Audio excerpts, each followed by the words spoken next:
A'udzubillahi minasyaitonirrajim. Bismillahirrahmanirrahim. Assalamualaikum warahmatullahi wabarakatuh.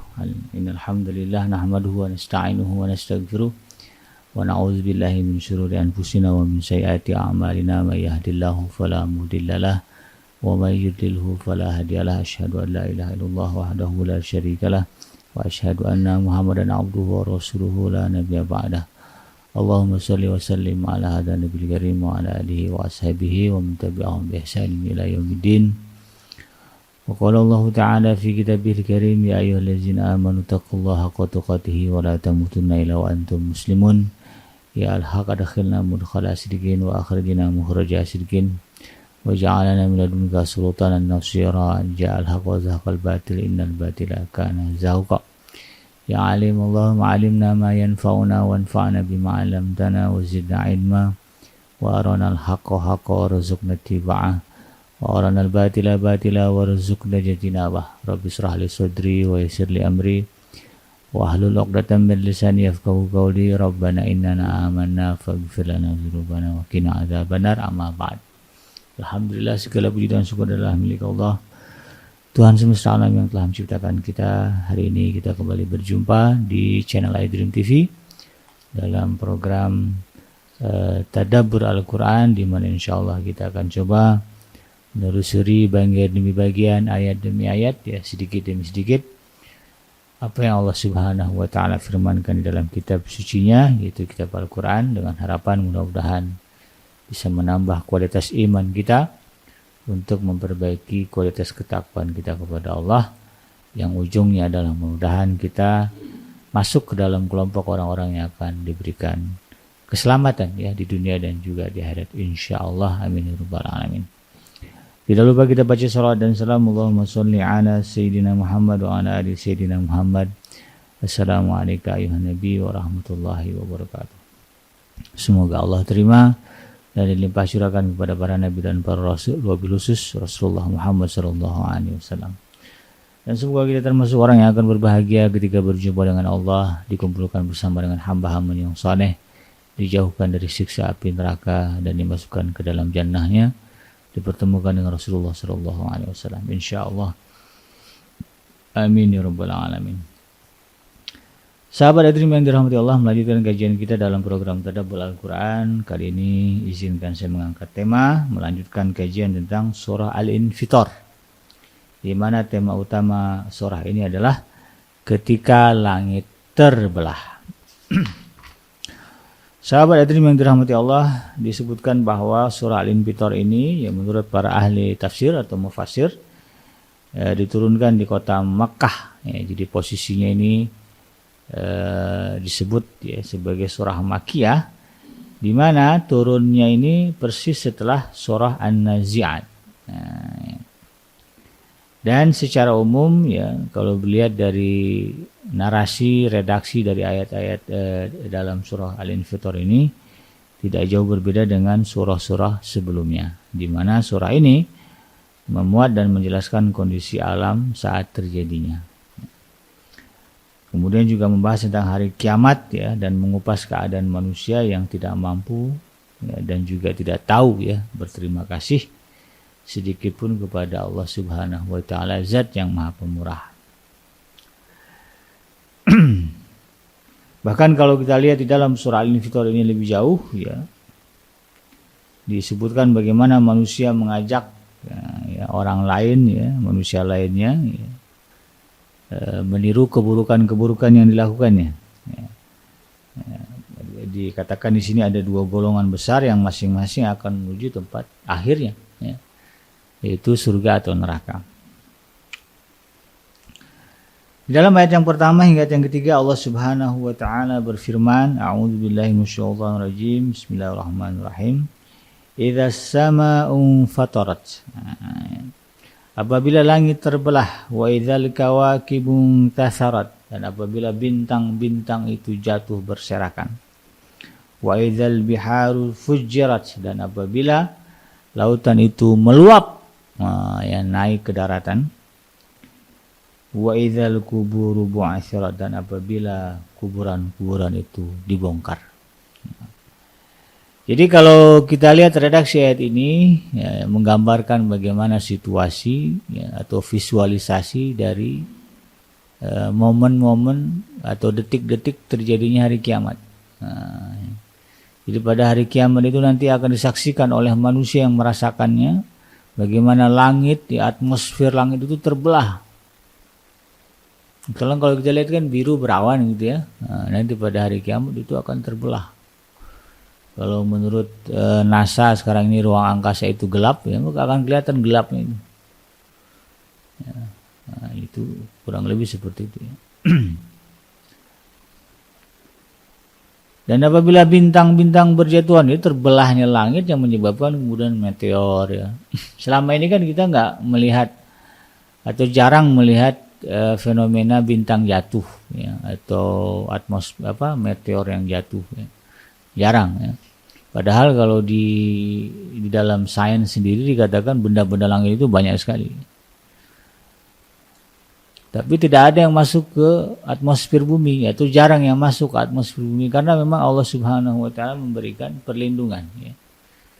Yang disebut dengan fi qararin makin ya, di dalam perlindungan yang kokoh ya, ada atmosfer.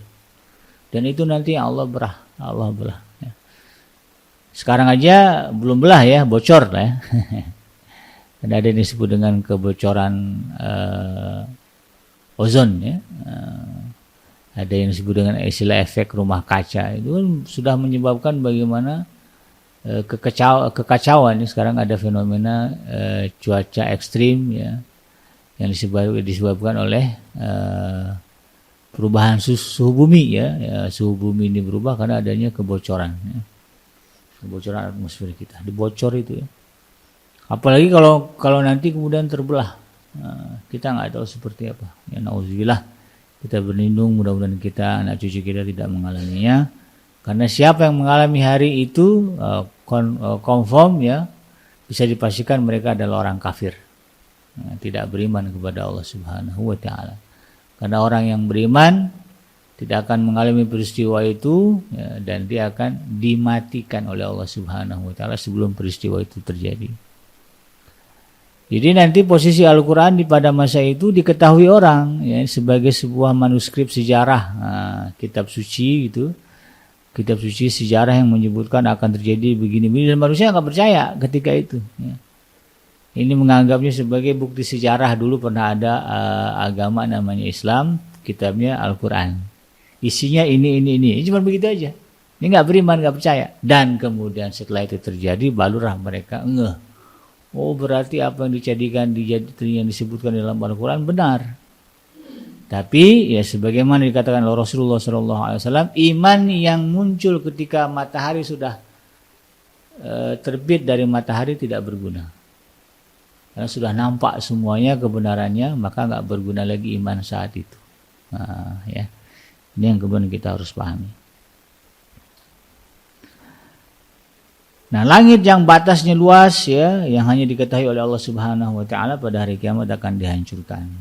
Bintang-bintang ya, yang selama ini menghiasi langit akan jatuh ke bumi ya, menjadi sesuatu yang mengerikan. Sekarang kita lihat indah ya, tapi nanti pada hari kiamat itu mengerikan. Air laut ya, laut yang selama ini dipuja-puja manusia karena keindahannya, kebiruannya, kan indah kalau punya rumah di pinggir pantai biru. Ini resort yang di pinggir pantai biru ya, yang pantainya jernih, itu mahal harganya, yang nginap semalam. Tapi nanti itu akan berubah menjadi sesuatu yang mengerikan. Ya. Kemudian kegoncangan ya, yang dahsyat terjadi di mana-mana, semua hal-hal yang indah menjadi sirna berganti dengan kengerian. Nauzubillah min dzalik.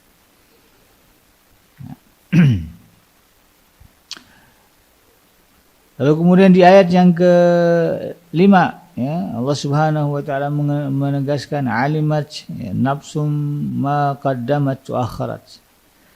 Ya, ketika nanti ya, kubur-kubur itu dibongkar oleh Allah Subhanahu wa taala ya, di mana tujuan dari pembongkaran itu adalah untuk membangkitkan isi ya, mereka yang berada di dalam kubur itu. Maka kemudian ayat selanjutnya Allah katakan alimat nafsum ma qaddamat wa akharat, maka setiap jiwa saat itu akan mengetahui apa yang telah dikerjakan dan telah dilalaikan. Itu yang saya katakan tadi. Barulah mereka ngeh, ya Allah, ya Tuhan, gitu ya.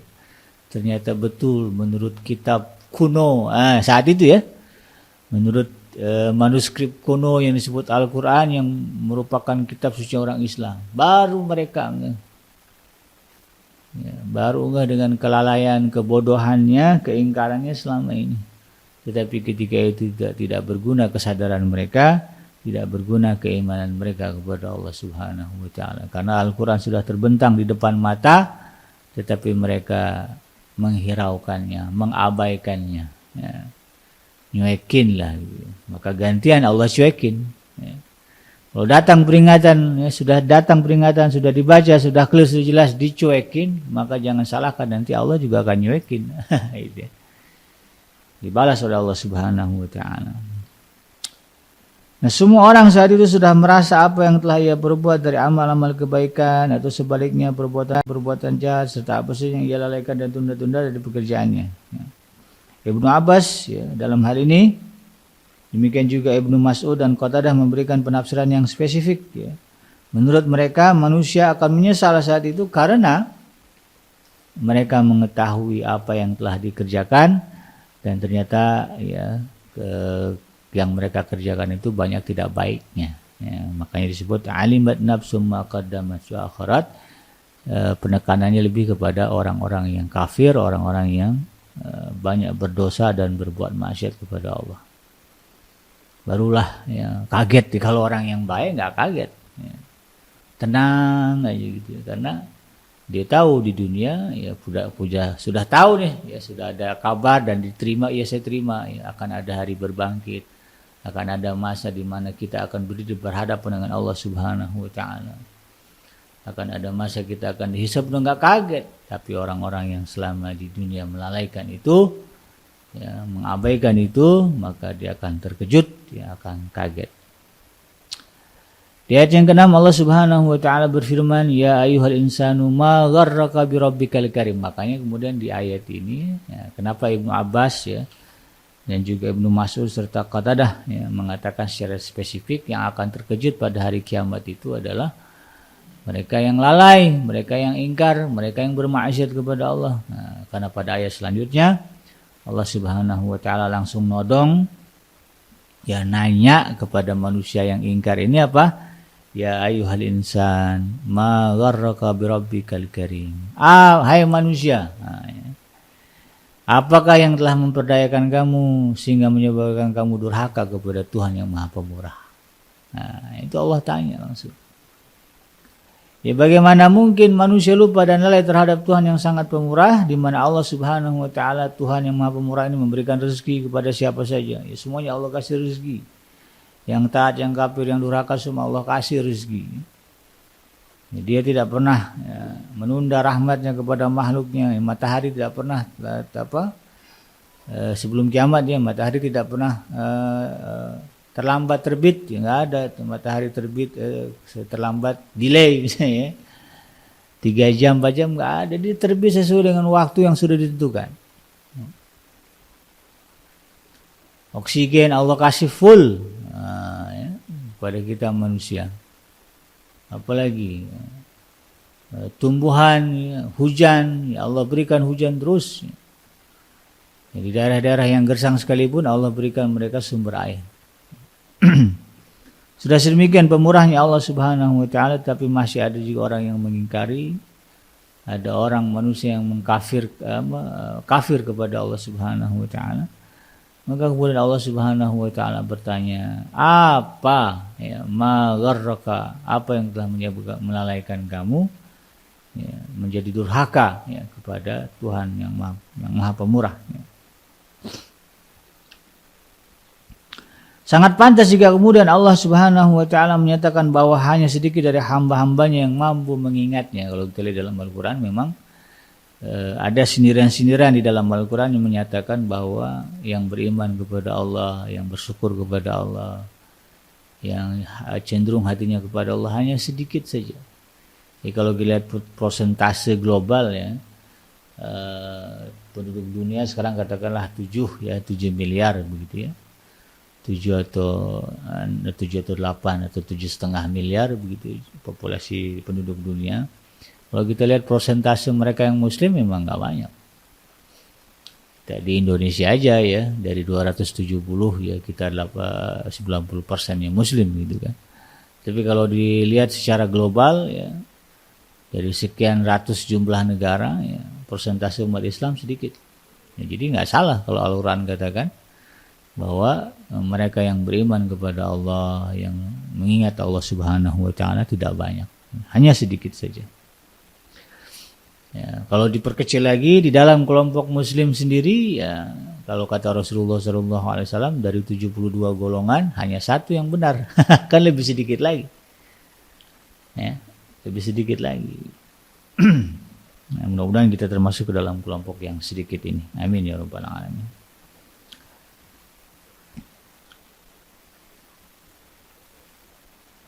Lalu kemudian di ayat yang ke-7 dan 8 ya, bentuk kemurahan Allah Subhanahu wa Ta'ala itu terjelas ya.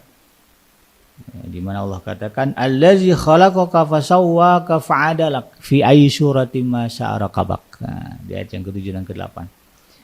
Ya, di mana bentuk kemurahan Allah Subhanahu wa Ta'ala ini ya, Allah katakan padahal Allah lah yang telah menciptakan kamu, ya, allazi khalaqaka. Ya, fakta-fakta penciptaan sudah terbuka. Ya, memang manusia ini diciptakan, ya, bukan jadi dengan sendirinya, enggak. Ya. Manusia itu diciptakan. Allazi khalaqaka fasawwaka, lalu kemudian disempurnakan kejadiannya. Dari makhluk yang lemah, nah, di dalam perut ibunya kemudian bisa berubah, berkembang menjadi sosok-sosok yang kokoh, ya. Sosok-sosok yang gagah begitu kan. Tapi kemudian kafir kepada Allah kan luar biasa. Allazi khalaqaka fasawwaka fa'adalak, bahkan dibuat seimbang, ya. Kita punya kaki cuma 2 tapi bisa berdiri, bisa tegak, ya. Ada yang disebut dengan keseimbangan tubuh, itu yang bikin Allah. Buktinya apa? Kita kalau lagi kehilangan keseimbangan tubuh, sakit misalnya, udah ya, kita nggak bisa berdiri tegak, goyang. Yang menegakkan kita itu Allah Subhanahu wa Ta'ala. Kita mampu berdiri dengan tegak, berjalan, ya, berlari. Ya. Kalau zaman saya sekolah dulu, ya mondok dulu kan, upacara ya paling nggak sejam ya, berdiri. Nggak jarang yang pingsan itu, karena kalau upacara kenegaraan misalnya proklamasi itu bisa lebih dari 1 jam, ya. Kadang-kadang bisa setengah harian, dari pagi sampai siang berdiri. Tapi bisa, kenapa? Allah yang kasih keseimbangan. Walaupun kita cuma punya kaki 2 gitu, kaki kita kan 2 di kiri kanan, nggak ada depan belakang, ya. Tapi tetap bisa berdiri itu. Nah, siapa yang menciptakan itu? Allah Subhanahu wa Ta'ala. Fi ayyi surati ma sya'araka, bahkan Allah Subhanahu wa Ta'ala membuat bentuk manusia itu beragam. Walaupun namanya manusia, tetapi kalau kita lihat ya warna kulitnya beda, ya postur tubuhnya beda, ada yang tinggi, ada yang pendek, ada yang kurus, ada yang gemuk, ya. Ada yang tinggi besar, ya. Suara beda-beda gitu ya. Kemudian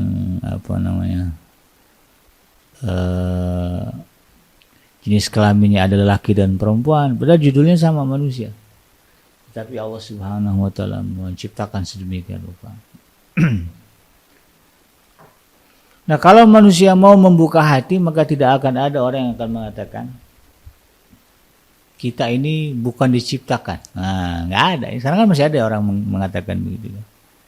Kita ini jadi dengan sendirinya. Kita ini berasal dari ibu, ya, ibu kita dari ibunya terus itu. Nggak mau ngakuin adanya Allah Subhanahu wa Ta'ala yang menciptakan.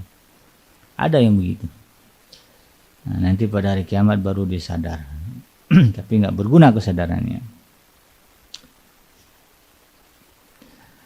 Nah, ini yang menyebabkan manusia menjadi keterlaluan dan melampaui batas adalah sikap angkuh dan durhakanya yang tidak berhenti namun menjadi-jadi ya, dan bertambah-tambah sebagaimana yang Allah sebutkan di dalam ayat selanjutnya, kalla bal tukadzibuna biddin. Ya. Sudah clear ya, sudah sejelas demikian ya. Sudah enggak ada lagi tedeng aling-aling ya, sudah klop, sudah lengkap ya penjelasan Allah Subhanahu wa taala dan disaksikan oleh kepala manusia tentang teori penciptaan, tentang adanya zat yang Maha mencipta itu Allah Subhanahu wa taala. Tapi karena kesombongan manusia, keangkuhan manusia tidak mau mengakui adanya Allah sebagai sang pencipta. Yang ada orang makin kafir ya, apalagi teknologi berkembang ya. Semuanya bisa ya, semuanya sudah mulai ya diklaim manusia, mereka yang membuatnya, mengerjakan ya. Hujan ya, hujan bisa dimodifikasi gitu sekarang itu kan ada teknologi modifikasi cuaca gitu, itu makin bikin orang sombong ya, bikin rumah tahan gempa ya, udah bikin manusia makin sombong ya. Apalagi ya, bikin mobil kendaraan anti tabrakan udah bikin manusia tahu ini.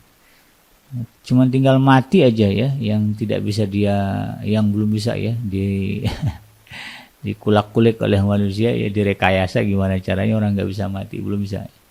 Yang lainnya sudah ya, bahkan di Cina sudah ada namanya teknologi DNA editing ya, teknologi mengedit DNA. Jadi manusia sudah bisa memodifikasi ini kalau bayi ya kira-kira punya potensi cacat. Nah, itu bisa diedit DNA-nya supaya nggak cacat. Dengan teknologi mereka di Cina sudah mulai ada. Itu saya baca di National Geographic. Dan itulah yang kemudian menyebabkan manusia semakin sombong terhadap fakta-fakta penciptaan dan adanya zat yang menguasai alam semesta, yaitu Allah Subhanahu wa taala. Makanya kemudian Allah tegaskan, Allah tanya, kalla bal tukadzibuna biddin. Bukan hanya saja manusia itu durhaka, tetapi juga dia mendustakan akan adanya hari pembalasan. Karena bagi mereka nggak make sense bagaimana orang yang sudah mati, hancur, tinggal tulang belulang, ya bahkan tulang belulangnya sudah hancur, jadi debu, jadi tanah, bisa hidup lagi, utuh lagi gitu ya. Nah, bagaimana itu? Nah, itu yang jadi persoalan mereka. Padahal Allah sudah sebutkan, kenapa heran? Padahal dulunya kamu kan nggak ada, sekarang ada. Itu kan mudah bagi Allah. Kenapa? Karena nanti ketika manusia mati Allah adakan lagi jadi bertanya-tanya. Kamu nanya, itu kata Allah. Udah jelas-jelas tadinya nggak ada, begitu kan? Kemudian jadi ada, itu kan satu kekuasaan dari Allah Subhanahu wa taala. Ya, kalau kita ditanya kepada manusia, kamu dulu di mana sebelum lahir? Nggak ada yang bisa jawab. Ya, pada dasarnya memang kita nggak ada, lalu ada itu kan. Kalau kita ada dari dulu tentu bisa kita jawab. Oh, dulu kita itu di sini nggak bisa jawab kita kan. Karena memang kita tadinya tidak ada dan kemudian diadakan oleh Allah Subhanahu wa taala. Nah, itulah kesombongan manusia. Mereka tidak malu kepada Allah Subhanahu wa taala dalam setiap detik yang ada dan selalu memperhatikan, Ya, Allah Subhanahu wa taala selalu memperhatikan mereka. Mereka enggak malu ya sama Allah. Enggak malu sama malaikat yang siang malam bergantian ya, mencatat segala apa yang telah mereka lakukan untuk dilaporkan kepada Allah Subhanahu wa taala. Mereka enggak malu. Ya. Lalu kemudian di ayat yang ke-15 dan ke-16 Allah sebut ya, wa inna alaikum lahafizin. Ya, padahal di sisi kalian kata Allah ada 2 malaikat yang mengawasi seluruh apa yang kamu kerjakan. Kiraman katibin, ya, malaikat yang mulia di sisi Allah dan mencatat ya semua apa yang kamu kerjakan. Ya'lamuna ma taf'alun. Dan mereka ya malaikat yang Allah kirim itu, malaikat kiraman katibin itu ya, mengetahui semua yang kita kerjakan. Manusia enggak malu. Jangankan manusia secara umum, kita orang Islam ini kadang-kadang begitu ya. Kalau ditanya beriman enggak kepada malaikat Raqib Atid, malaikat kiraman katibin ya. Oh, beriman, percaya ada malaikat yang tiap saat menjaga, mencatat, percaya. Tapi kadang-kadang ya di tengah-tengah kepercayaan dan keyakinan itu masih juga berani ya, kita itu bermaksiat kepada Allah. Nah, apalagi orang yang kemudian tidak percaya kepada malaikat. Nah, padahal para pencatat amal itu bukan sembarangan utusan Allah, begitu. Mereka adalah makhluk yang dimuliakan oleh Allah Subhanahu wa taala, ya disebut sebagai kiraman, ya, malaikat yang dimuliakan. Ya. Mereka sangat disiplin dalam mencatat, merekam ya, apa yang semua dikerjakan oleh manusia, ya. Tidak bisa ditipu, tidak bisa dikelabuhi, tidak bisa dikelecehin kalau kata orang Betawi, nggak bisa dibohong-bohongin ya. Semua dicatat dengan benar, jujur ya. Nggak ada istilah bingung. Nah, kalaupun ada itu gurauan orang lah ya, karena ada kiai gurau. Malaikat bingung nyatetnya, itu gurauan saja. Pada faktanya malaikat tidak bingung, ya. Dia tahu, ya. Ini dicatat aja kok. Ya. Apa yang dia buat dicatat, nggak pakai bingung malaikat mencatatnya. Ini kadang sholat, kadang maksiat, ya sholatnya dicatat, sholat begitu kan, maksiatnya maksiat dicatat. Kemudian kalau ada ketentuan maksiatnya dihapus karena kebaikannya, dihapus ke maksiatnya, ya, dicatat kebaikannya, atau sebaliknya. Ya. Kebaikannya dihapus gara-gara kemaksiatannya. Kan itu kan ada amalan-amal perbuatan-perbuatan dosa yang menyebabkan amal baik hapus, ada kan? Nah, riya misalnya, sedekahnya dicatat awalnya, ya dia sedekah kepada masjid, tapi ternyata kemudian di belakangan hari diungkit-ungkit, disebut-sebut, ya dicoret sama malaikat. Nah, malaikat nggak bingung, ya, sudah ada pakemnya, sudah ada SOP-nya. Lalu di ayat yang ke-13 Allah Subhanahu wa taala berfirman, innal abrara lafi na'im, sesungguhnya orang-orang yang banyak berbakti, ya berbuat baik, ya, lafi na'im. Benar-benar kata Allah. Ini Allah enggak main-main. Betul-betul mereka akan ditempatkan di surga yang penuh dengan kenikmatan.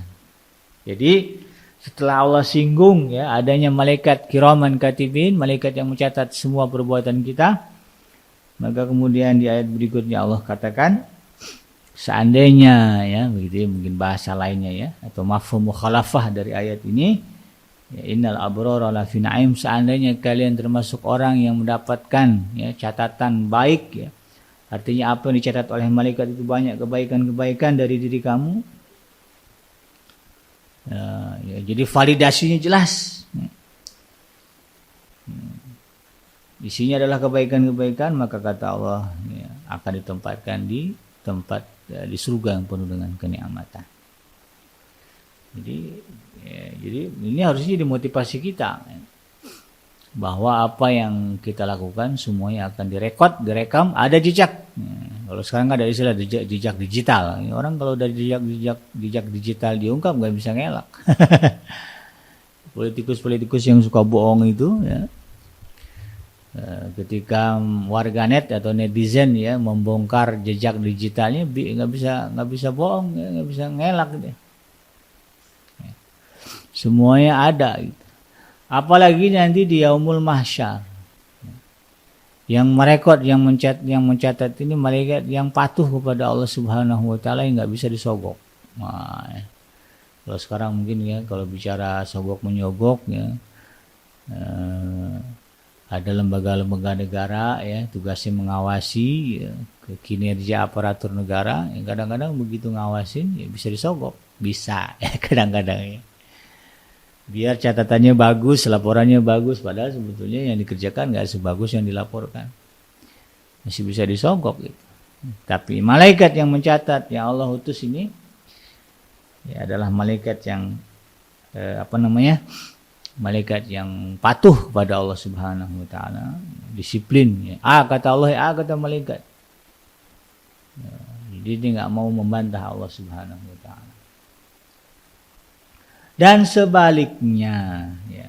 Di ayat yang ke-14 Allah katakan, wa innal fujjara lafi jahim ya, dan seandainya ya catatan-catatan yang ada yang dilaporkan oleh malaikat nanti di yaumul mahsyar isinya adalah keburukan-keburukan, kedurhakaan-kedurhakaan kepada Allah Subhanahu wa taala.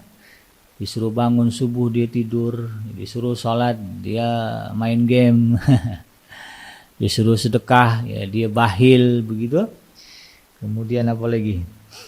disuruh tahan kemaluan, diumbar kemaksiatan, dia zina, ya, diumbar aurat. Kalau itu isi dari catatan kitab ya, yang ditulis oleh malaikat itu, maka jangan salah. Kalau nanti kemudian Allah Subhanahu wa taala janjikan ya, mereka akan dimasukkan ke dalam jahim. Karena ayat ini sudah jelas ya, sesungguhnya orang-orang yang durhaka itu ya, wa innal fujjar, sesungguhnya orang yang durhaka itu lafi jahim, mereka akan dimasukkan ke dalam api jahim. Yaslaunaha yaumaddin. Di ayat yang ke-15 Allah katakan mereka ya orang-orang yang disiksa ini ya, karena kemaksiatan dan kedurhakaannya di alam dunia ya. Allah katakan apa? Mereka masuk ke dalamnya pada hari pembalasan. Nah, jadi ini sebuah gambaran kalau di acara-acara itu ada istilah rundown ya. Ya, kalau bikin acara kan ada rundownnya ya, dari mulai awal sampai akhir kayak gini. Ini gambaran rundown orang yang akan masuk ke dalam nerakanya Allah. Dibangkitkan, ya, di langit terbelah, dibangkitkan, kemudian disidang, ya, dihadapkan kepada mahkamah Allah. Setelah itu kemudian putusannya jelas ya, masuk surga apa neraka, maka yang masuk neraka ya, mereka akan dilemparkan ya, diseret ya, atas muka mereka ke dalam nerakanya Allah Subhanahu wa taala. Wa ma hum anha bighaibin, dan mereka ya yang sudah masuk ke dalam neraka itu ya, Allah katakan ini sebagai sebuah warning ya, peringatan dari Allah Subhanahu wa taala kepada kita yang masih saja suka melalaikan ibadah, masih suka melalaikan perintah Allah ya. Bahkan masih suka mungkin ya, mengumpul-ngumpulkan dosa dan kemaksiatan. Kalau sampai nanti vonis masuk ke dalam neraka diketuk ya. Kalau udah masuk ke dalam neraka, kata Allah Subhanahu wa taala, wa ma hum anha bighaibin. Ya, mereka sekali-kali tidak akan bisa keluar dari neraka. Nggak usah ngomongin neraka lah, ya penjara di Cipinang aja deh. Nah, Cipinang kan ada penjara ya. Itu penjagaannya ketat. Ya, nggak gampang, nggak bisa orang napi bisa keluar dari penjara. Dulu saya pernah baca liputan dari sebuah media massa ya, saya lupa apa namanya, saya baca. Jadi diberi kesempatan oleh Kementerian Hukum dan HAM ya untuk meliput isi ya bagaimana suasana penjara di lapas Cipinang. Itu katanya banyak gangnya ya, belum lagi ada apa namanya itu, pintu-pintu yang rendah ya, jadi kalau orang lari itu dengan mudah kepalanya mentok. Selagi kencang, lari kencang karena berliku-liku, kemudian tiba-tiba ada pintu yang pendek. Orang kan kalau narapidana lari begitu ya, dikejar, dia nggak ngeh ngelihat belakang, tahu-tahu di depannya ada palang pintu, jebret. Ya. Susah, ya dibikin susah untuk bisa keluar dari penjara. Apalagi nerakanya Allah Subhanahu wa taala. Ya, tidak mungkin ya, yang sudah masuk ke dalam neraka itu bisa keluar walaupun mereka cerdas, kuat ya. Ya, punya cara yang nggak bisa ya. Lalu disebutkan di dalam ayat berikutnya ya, bagaimana ini gambaran siksa ya, mereka yang berada di dalam neraka, la yadzuquna fiha barda wala syaraba.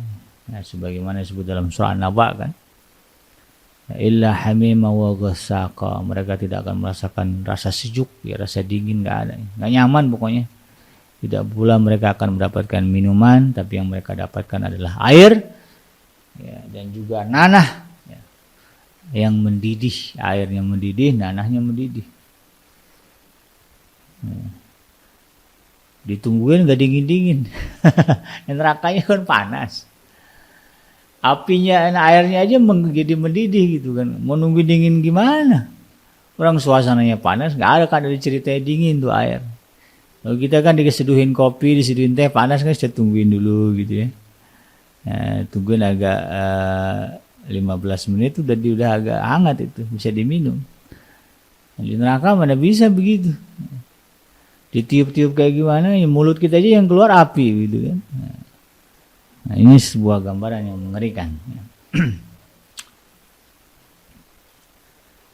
Nah, inilah ya gambaran-gambaran yang kalau sering kita baca seharusnya kemudian menjadi motivasi bagi kita untuk semakin mendekatkan diri kepada Allah, ya. Dan ini kemudian kalau sering kita baca menjadi menjadi hal yang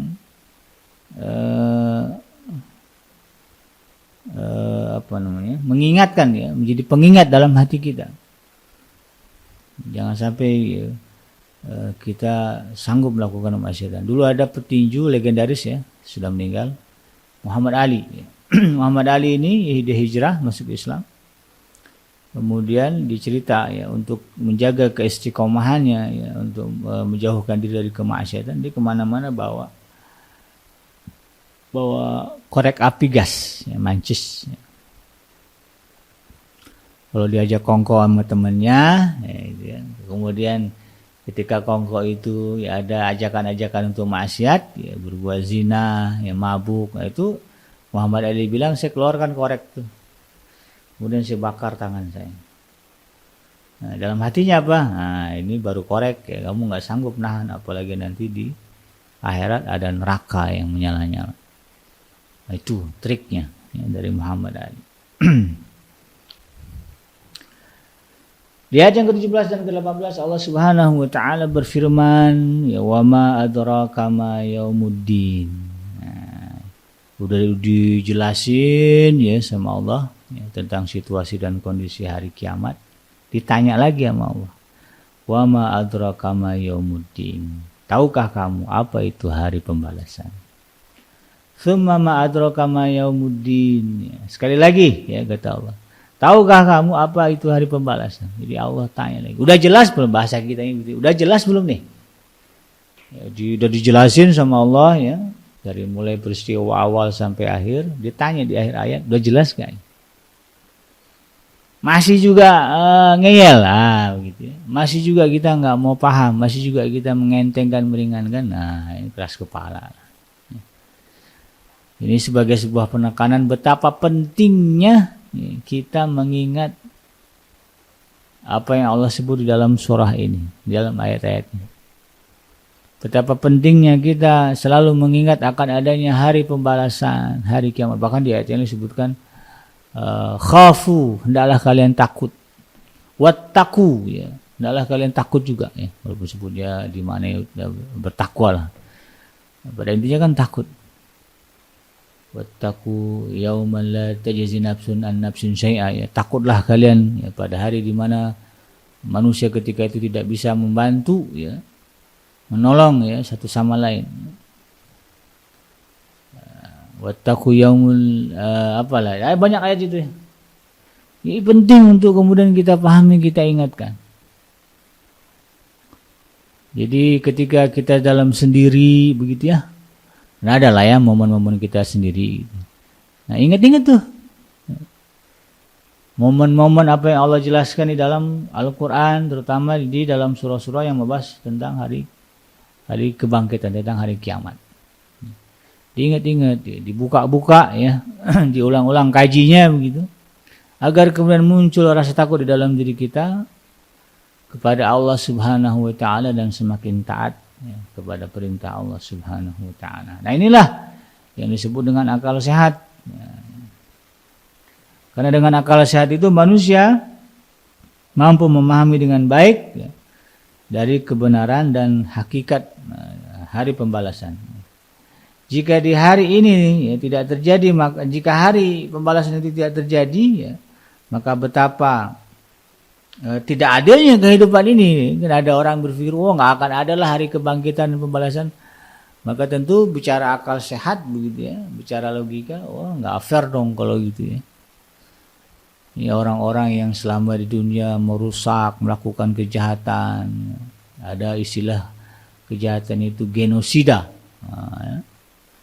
Ya, kan kalau kita baca buku sejarah tuh di banyak penjuru dunia itu, ya, banyak genosida.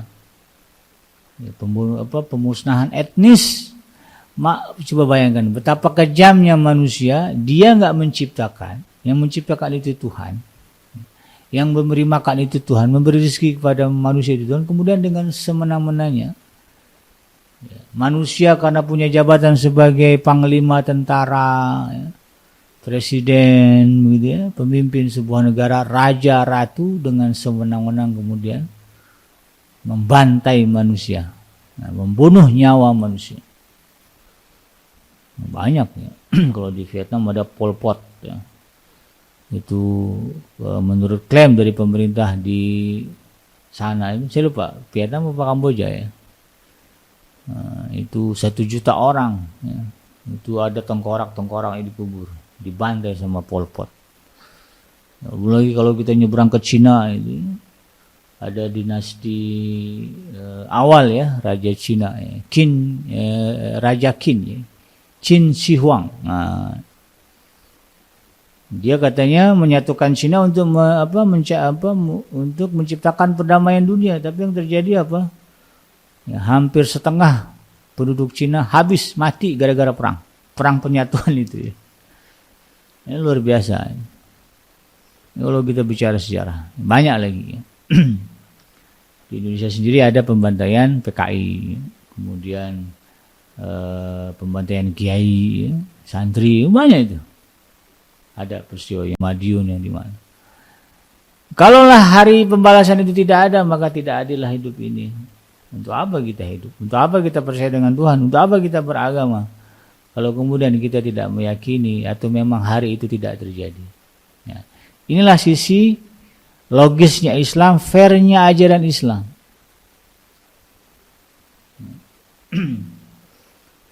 Akan ada hari pembalasan dan semua manusia akan dibalas sesuai dengan perbuatannya. Nah, itu fairnya Islam. Dengan terang-terang, dengan tegas-tegas disebutkan di dalam Al-Quran. Nah, coba cari kitab agama lain, ada nggak yang seclear, sejelas itu menjelaskan tentang hari pembalasan? Nah, sependek pengetahuan saya tidak ada kecuali agama Islam. Nah, ini yang membuat kita harusnya semakin mendekatkan diri kepada Allah, semakin menguatkan keimanan kepada Allah Subhanahu wa ta'ala.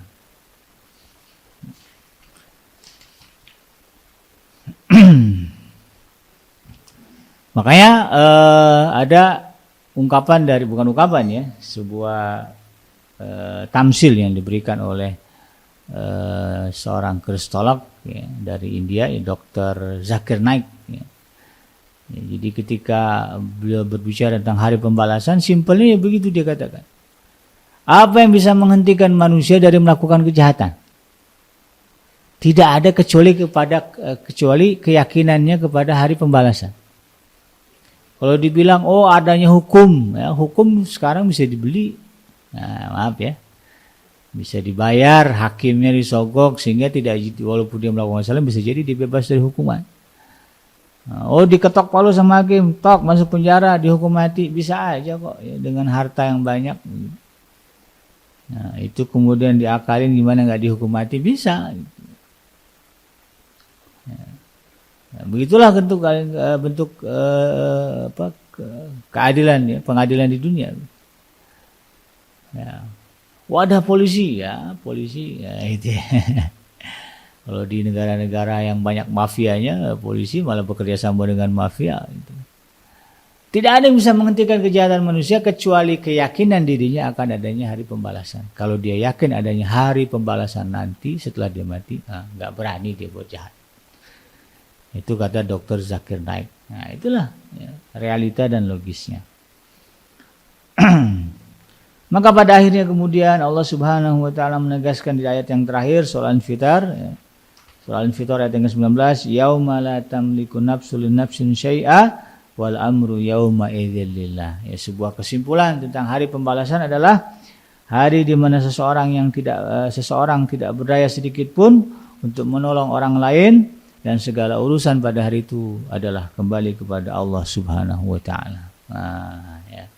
Jadi buat kita yang merasa sombong ya, masih ada sifat angkuh di dalam diri, merasa lebih mulia dari manusia lainnya, ya resapilah ayat ini bahwa yang namanya hari pembalasan nanti yauma la tamliku nafsun li nafsin syai'a. Ya, pada hari itu semuanya enggak berdaya untuk membantu satu sama lain. Walaupun di dunia itu bawahannya, bosnya, pengikut setianya siap mati ya demi Anda, kan ada begitu ya. Kami siap mati ya membela Anda. di dunia. Tapi ketika berada di hadapan Allah Subhanahu wa taala, mereka tidak punya kekuatan, tidak punya kemampuan untuk membela. Kenapa? Ya wal amru yauma idzil lillah, karena pada hari itu segala urusan berada di dalam kekuasaan Allah Subhanahu wa taala. Enggak ada manusia yang bisa ya mengatur-ngatur urusan pada hari itu. Kalau di sini bisa diatur, ya, di dunia bisa diatur. Hukum bisa diatur, keamanan bisa diatur, ya, polisi bisa diatur, ya. Bukan di sini ya, di negara sana, negara lain gitu ya. Kan ada kalau cerita-cerita film-film Batman misalnya kan, Gotham City, polisi kan bisa diatur itu. Semuanya bisa diatur begitu. Tapi di akhirat nanti nggak ada yang manusia bisa mengatur, yang hanya bisa mengatur urusan pada hari itu hanyalah Allah Subhanahu wa taala. Mafia yang biasa ngurus-ngurusin gitu ya, ngatur-ngatur urusan sebuah negara di sana mereka nggak berkuasa. Di dunia bolehlah ya mereka merekayasa hasil pemilu gitu ya, begini begitu ya, berbuat curang, kezaliman dan sebagainya. Di akhirat nggak bisa itu ya, nggak berkutik ya. Karena semuanya sudah dipegang oleh Allah Subhanahu wa taala. Oleh karena itu kemudian ya, ini harusnya membangkitkan kesadaran kita untuk merasa lemah di hadapan Allah Subhanahu wa taala. Ya, dan semoga ya kesadaran itu kemudian membimbing kita kepada jalan yang benar, kepada kesalehan dan ketakwaan kepada Allah Subhanahu wa taala. Dan semoga ya saat langit benar-benar terbelah ya dan bintang-bintang nanti berjatuhan, batas-batas laut disirnakan, ya nggak ada lagi pantai, semuanya air gitu. Dan penghuni-penghuni kubur dibangkitkan, kita berharap ya saya ya sahabat iDream, keluarga kita termasuk atau berada dalam golongan orang yang disebutkan apa? Wa innal abrara lafi na'im. Orang-orang yang selalu berbuat baik itu mereka berada dalam kenikmatan surganya Allah Subhanahu wa taala. Amin ya rabbal alamin. Demikian, semoga bermanfaat, yang benar datangnya dari Allah Subhanahu wa taala, dan yang salah yaitu semata-mata lahir dari kealfaan dan kehilapan saya pribadi. Saya bikin pamit undur. Subhanaka Allahumma rabbana wa bihamdika asyhadu an la ilaha illa anta astaghfiruka wa atubu ilaik. Walhamdulillahirabbil alamin.